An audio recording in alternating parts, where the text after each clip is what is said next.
अमरावतीमधली पुढची बातमी आहे। अमरावतीमध्ये एका विवाहितेनं आत्महत्या केली आहे। ही संशयास्पद आत्महत्या आहे।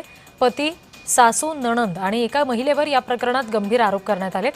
देह व्यापारासाठी या महिलेला भाग पाडल्याचा आरोप तिच्या नातेवाईकांनी केलाय। दोषींवर कारवाई झाल्याशिवाय अंत्यसंस्कार करणार नाही असा इशारा सुद्धा त्यांनी दिलेला आहे।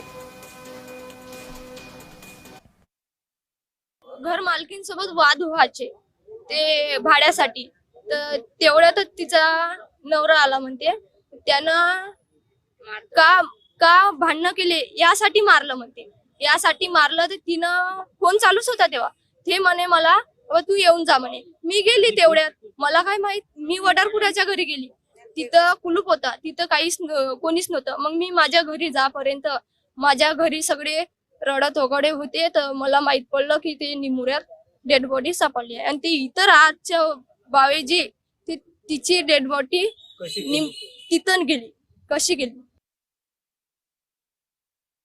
बडनेरा पोलीस स्टेशनमध्ये जाऊन सने आम्ही साहेबांसोबत विचारपूस केली, तर साहेबांनी आम्हाला टाळाटाळ करून पोलीस स्टेशनच्या बाहेर काढलं।